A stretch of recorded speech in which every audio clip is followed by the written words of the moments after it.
In die laaste eeu het ons tegnologieë ontwikkel wat ons in staat stel om die ver sterrestelsels en die klein subatomiese deeltjies te kan sien. Wat ons ontdek is dat alles, van die wenteling van planete tot die interaksie van elektrone, deurlopend in verhouding is. Niks bestaan in isolasie nie.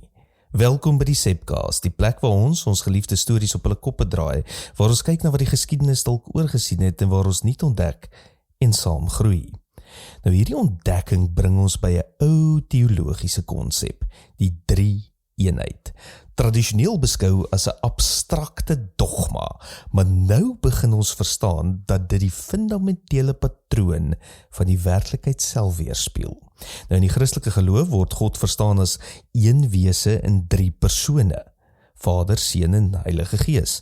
En hierdie drie is nie aparte gode nie, maar 'n eenheid van liefde en verhouding.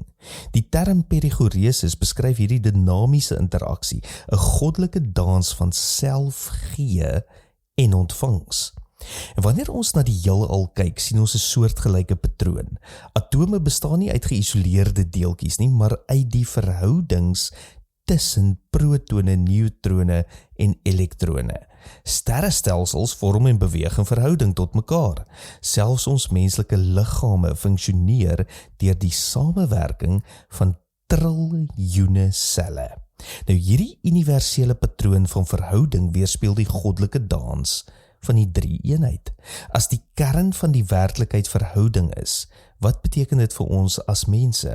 Dit beteken dat ons nie geskape is om in isolasie te leef nie, maar om in verhouding te wees met God, met mekaar en met die skepping.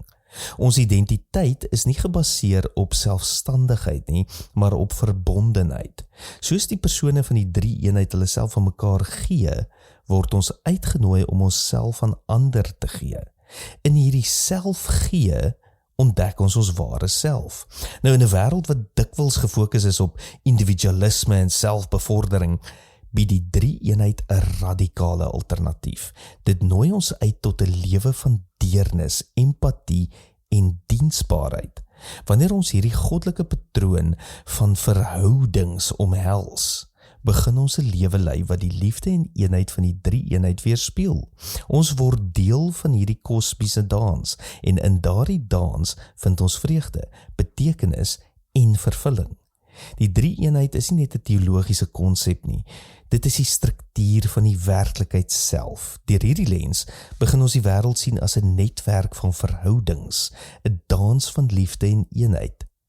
En mag ons leer om in hierdie dans deel te neem, om onsself te gee en om die goddelike patroon van verhouding in elke aspek van ons lewens te weerspieël. Wat is die struktuur van die heelal nie net materie en energie is nie, maar verhouding. Tot môre, mooi loop.